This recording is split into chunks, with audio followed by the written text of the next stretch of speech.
on the good ship. Lollipop, it's a night trip. Into bed you hop and dream away. Lions and tigers watching me, I make 'em jump right through a... America's sweetheart, the child prodigy of cinema. Those were the titles an entire nation once bowed down to place on Shirley Temple. But behind those chubby cheeks, golden curls, and that seemingly perfect smile was not a fairy tale childhood. It was a system built to exploit an image controlled down to the smallest detail and a child who barely had the right to grow up on her own terms. The little girl who once saved all of Hollywood during its darkest crisis became the first to be abandoned by Hollywood when she was no longer small enough to sell tickets. The money vanished. Her first marriage collapsed in her early 20s, and what she later revealed about life behind the scenes was enough to tear apart the childhood memories so many people once held on to. So, what really happened to Shirley Temple? Why did growing up itself become the blade that pierced the very legend America once worshipped? Don't look away, because the terrifying secrets behind Shirley Temple may ruin your childhood. The prodigy career, the child star icon of the 20th century.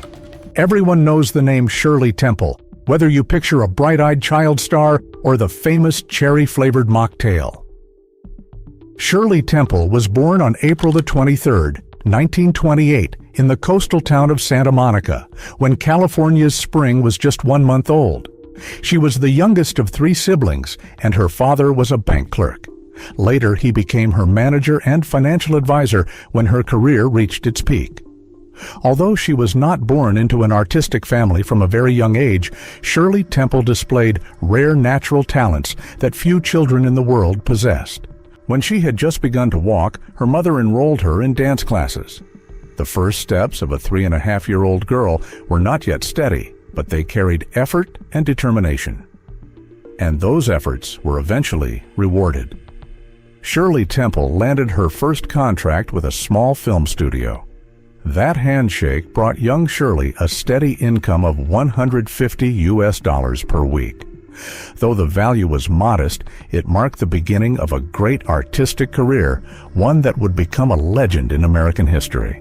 Educational Pictures, Inc. was Shirley Temple's first partner, and she worked with the company for more than 1 year, from 1932 to 1933.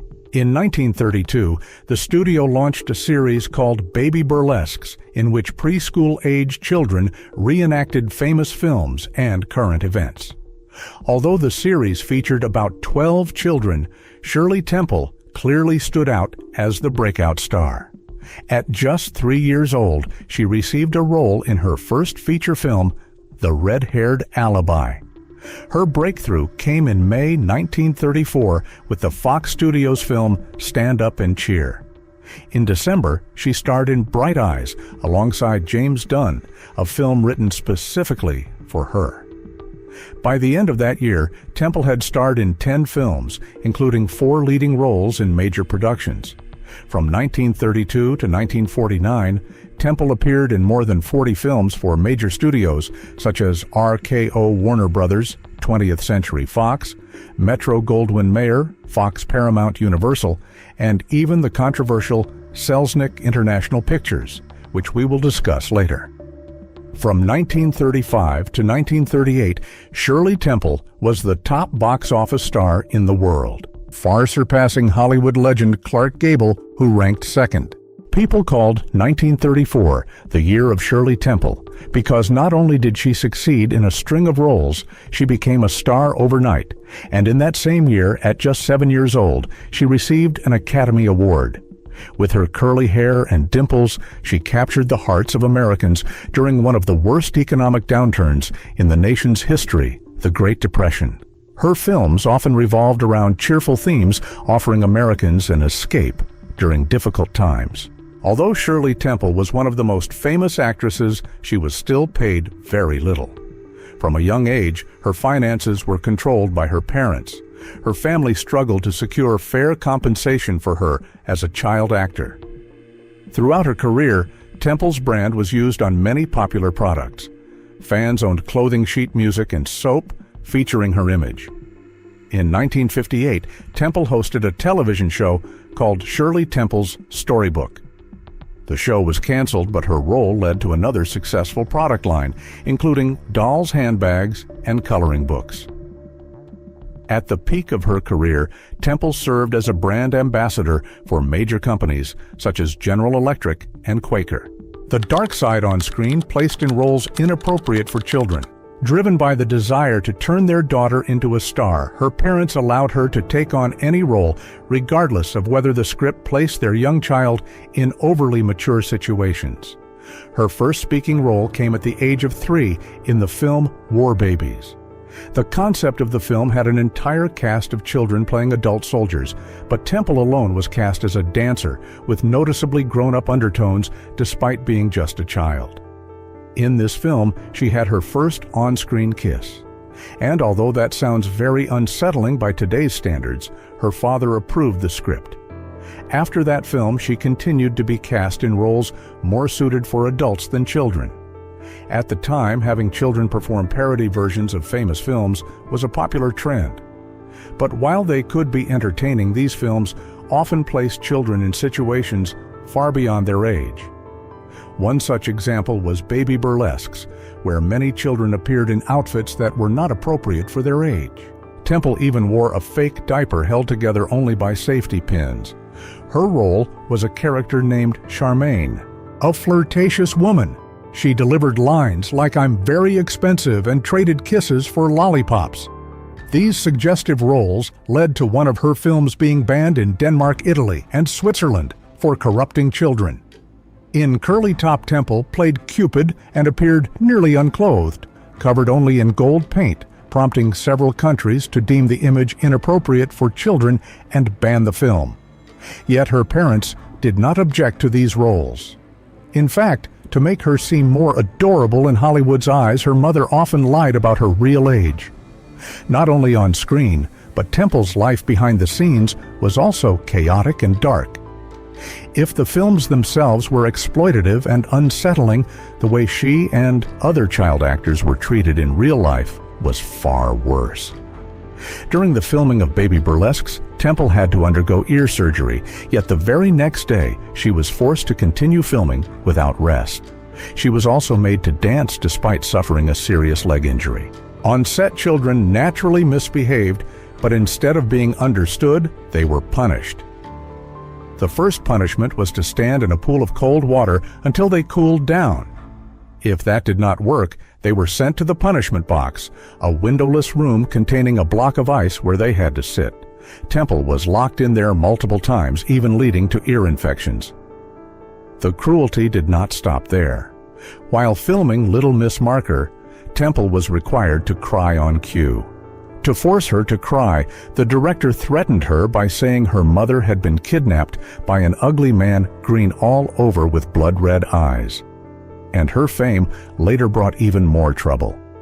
After the release of Captain January in 1936, her performance at just 8 years old was described in a distorted and inappropriate way by British writer Graham Greene.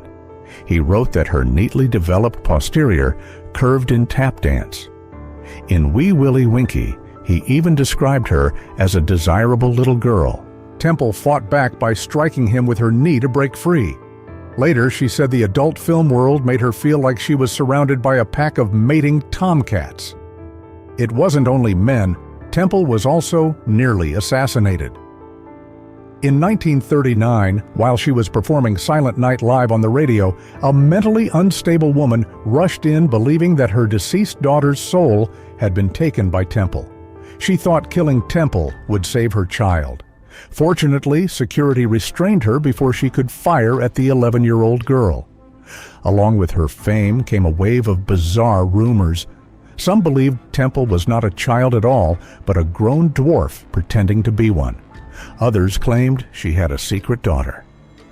The rumors spread so widely that the Vatican sent a priest to investigate, ultimately confirming that she was indeed a child. painful curls. Forced to use 56 hair clips every day, Shirley's mother had her hair curled into ringlets to make her look like silent film star Mary Pickford. But the very hair that became this child star's trademark caused her a great deal of pain. To keep that shiny golden hair smooth and naturally curly, she had to use 56 clips and pins to twist the curls and hold them in place all night. Even worse, once a week, her hair had to be washed with vinegar to keep the curls set, which made her eyes sting and burn. That unusual hairstyle made people think she was wearing a wig, and some fans even tried to yank her hair to check whether it was real. Shirley later said she wished she really had been wearing a wig. Even so, fame and her passion for acting pushed the little girl through it all and helped her become a legendary child star. Then came failure as she tried to escape the shadow of a child star. Every child has to grow up. That is the rule of life, and Shirley Temple had to accept that rule too. The little girl everyone once adored grew up day by day. And with each day she grew older, her career slipped further downhill. For one simple reason, her fans would not accept a grown-up Shirley. They only wanted to pay for a ticket to see a sweet little girl with a sugary voice singing tunes like On the Good Ship Lollipop and Animal Crackers from My Soup. Shirley's first failure came when The Bluebird was released in 1940. After that came falling ticket sales for the other films in which Shirley played the lead. Realizing that Shirley had lost her power, Fox Studio put together a plan to fire Shirley, the little girl who had once saved them from the edge of bankruptcy. After leaving Fox, Shirley worked very hard and fought to continue and preserve her acting career. But this time, those efforts were not rewarded. Along with that, in 1945, at just 17 years old, Temple married John Agar, who was 7 years older than she was. But the marriage quickly turned ugly. Agar was abusive, unfaithful, and was repeatedly arrested for drunk driving. Even though they had a daughter in 1948, Temple eventually divorced him after 5 years of enduring it, citing mental cruelty. Agar also blamed her and later tried to sabotage her career. At only 22, Temple retired and became a single mother. But less than 60 days after the divorce, she became engaged to her second husband, a man who did not care about her fame. That marriage lasted nearly 55 years until he passed away. The family's money-making machine. The darkest pain in Shirley Temple's life was not just on the set or in the time she was harassed. It was in the fact that her entire childhood was turned into a money-making machine for her family. At the height of her fame, Shirley earned $1,000 a week, and that was not all. Each film brought her family as much as $35,000. This was no longer the normal paycheck of a child star. It was enough money to change the family's life many times over. Every smile, every dance step, every scene she performed was turned into cash. The bitter part was that the person making all that money was barely allowed to touch it. While her family benefited from her name, Shirley herself was given only $13 a month to spend.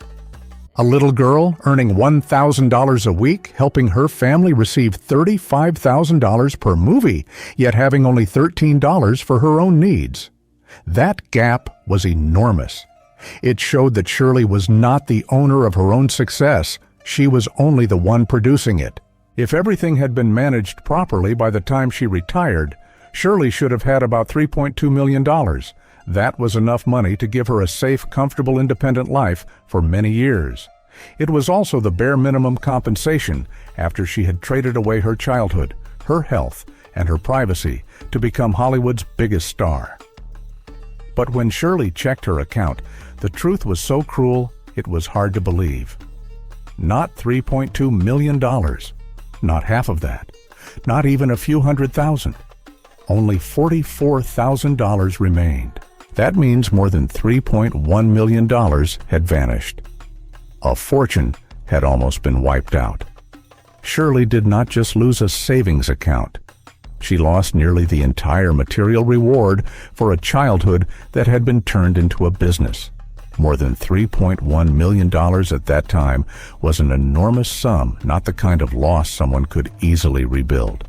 It was enough money to buy a home, secure her future, and keep her from depending on anyone. But by the time she was old enough to understand what she had, that money was almost completely gone. The discovery came too late. The money had already been spent, and the best years for rebuilding a financial foundation had already slipped away. The person who made this tragedy even heavier was her father. He was not just her biological father, he was also her representative, her financial advisor, and the one directly controlling the money Shirley earned. According to what has been told, he spent most of that fortune. Even worse, he violated a court order requiring a trust fund to be set up for her. In other words, even the legal protection that was supposed to exist for Shirley was ignored.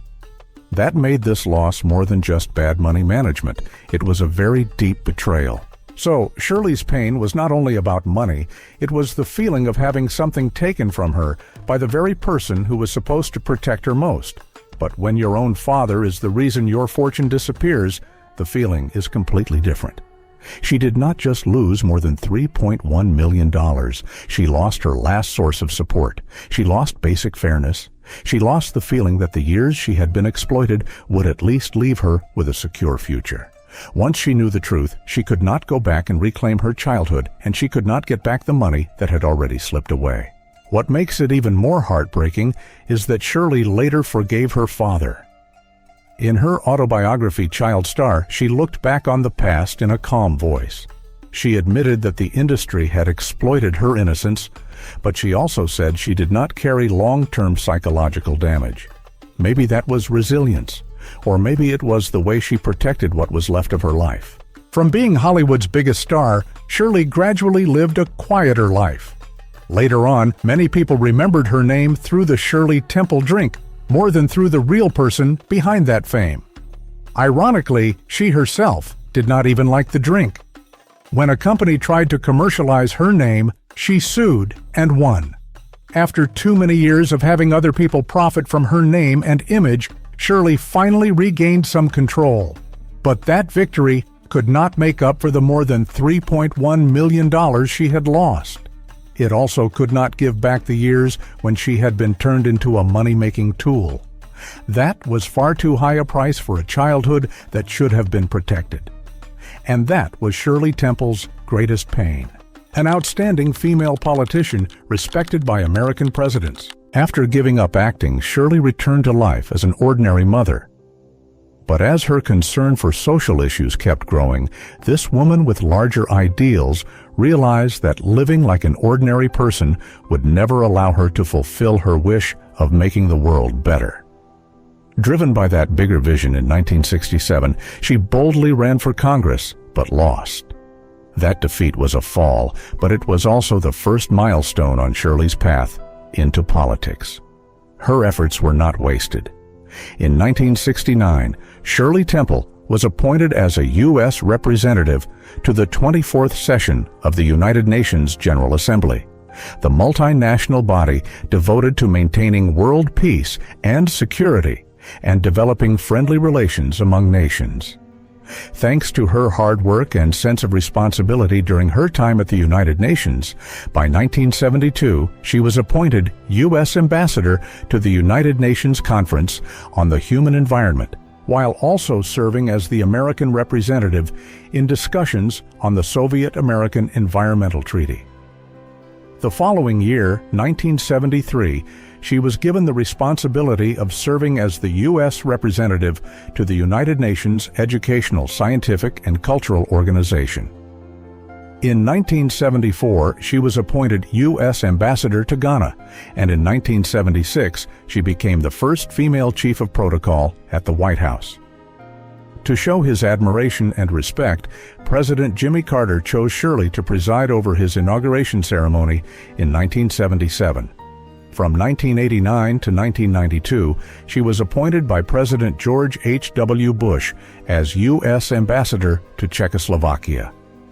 Before serving at UNESCO, Shirley had gone through a painful battle with breast cancer. With determination and optimism, she made it through a mastectomy and defeated the disease, later becoming an inspiration to millions of women around the world facing the same struggle.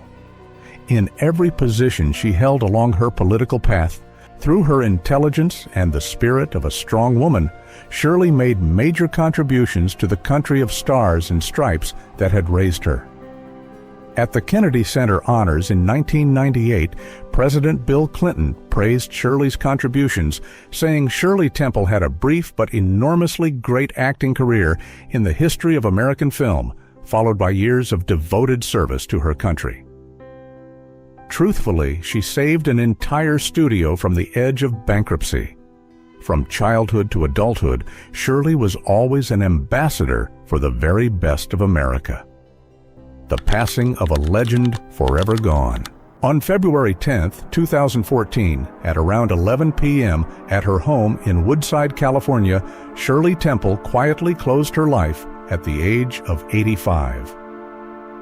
Her passing did not feel like a loud collapse, but more like a great door gently closing after she had lived through nearly every role a person could carry in a lifetime.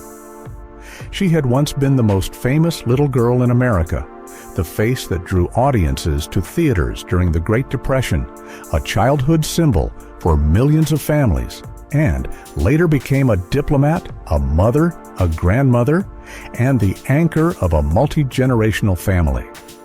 So when Shirley Temple passed away, America did not just lose a former star. They lost a piece of the memory of American cinema. Her family confirmed the sad news with a brief farewell that still managed to hold an entire lifetime within it. They said goodbye to her after a life full of achievements as an actress, a diplomat, and most importantly, a beloved mother-grandmother, great-grandmother, and a deeply loved wife. The way her family spoke about her was also telling. They did not keep Shirley Temple under the stage lights. They placed her in the center of real life, where a screen legend was ultimately remembered as the one who kept the fire burning in her own home. That is what gave her passing a different weight. It was not just sad news for Hollywood. It was a final goodbye to a woman who had lived long enough to turn fame into dignity. After the news was announced, many well-known figures spoke out to honor her. Leonard Maltin wrote that one of the most talented and brightest stars in the artistic sky had passed away, calling her a truly extraordinary figure. That assessment was not an exaggeration. Shirley Temple was not the kind of star remembered only for being cute. What she did for American cinema was far greater.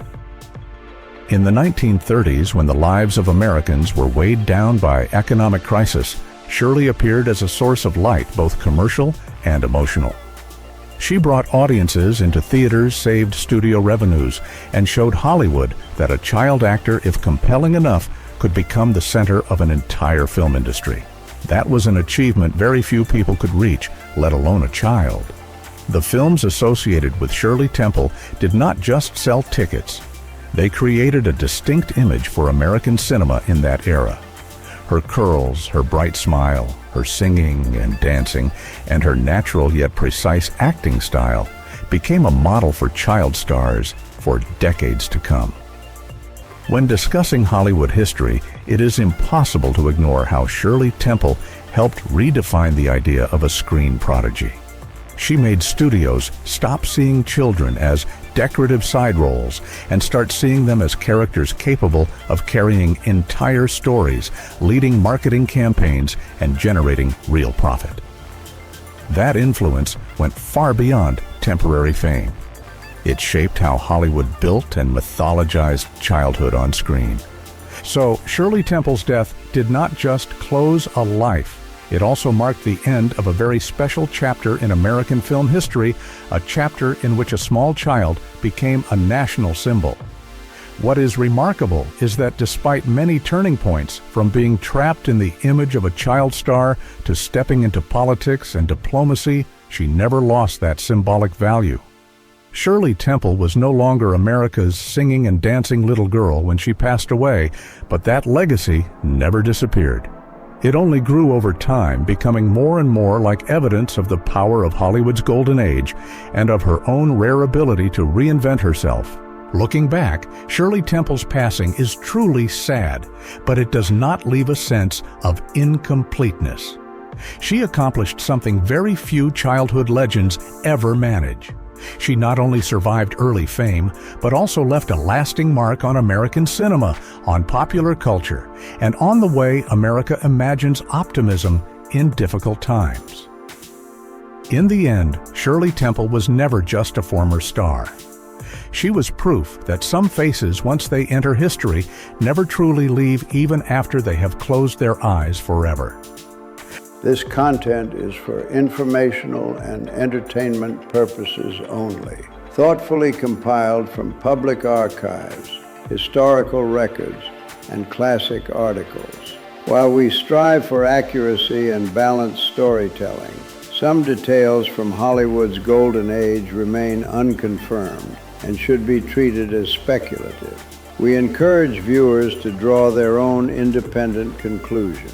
If this journey through Hollywood's shadows resonated with you, please leave a gentle like and subscribe with the bell icon so you never miss our next chapter. To continue uncovering the forgotten tragedies of the Golden Age, simply select the video on your screen right now. Thank you for keeping their memories alive.